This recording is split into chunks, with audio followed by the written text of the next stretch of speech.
What's up everyone, Dr. Sagar Patel, Beverly Hills, Buccal Fat Removal King here today with Nurse Sophia. And you're probably wondering why she's in this video. Well, in this video, we're gonna ask, will buccal fat removal age me? And I have an interesting thought on this, why people think it and what it does and doesn't do. Now, I'm gonna start and we're gonna bring Sophia in to explain a little bit about how she can correct some of the problems with buccal fat removal. So as I've said in other videos, buccal fat removal doesn't necessarily age you, but it adds contour. When you look at photos of young people, think of baby, they have less contour.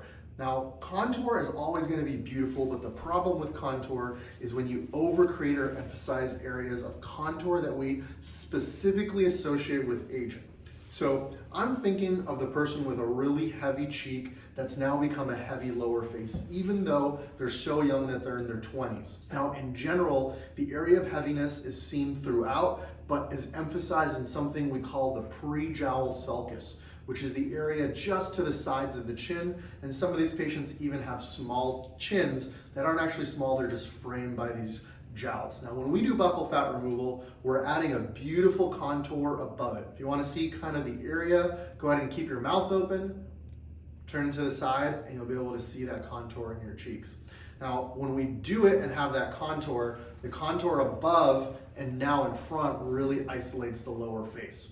So even though we're adding contour, it can make someone who has either a weak upper cheek or a really heavy lower face look older. This is going to be especially worse in people who are thin-skinned, Caucasian, and that's the people that I tell to be cautious.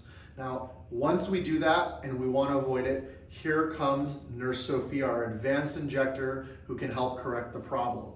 So, wanted to ask you, Sophia, what do we do for best correcting the pre-jowl sulcus?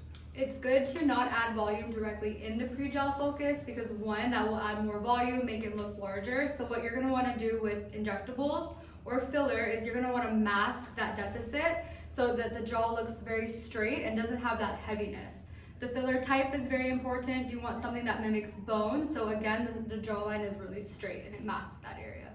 Completely getting rid of that pre-jowl sulcus or the jowl itself, is that a good idea? It's not going to completely get rid of it. What it's going to do is masking again because it's a large amount of volume. So you don't want to completely get rid of it because then you're going to add more volume to a problem and you're going to notice the problem even more.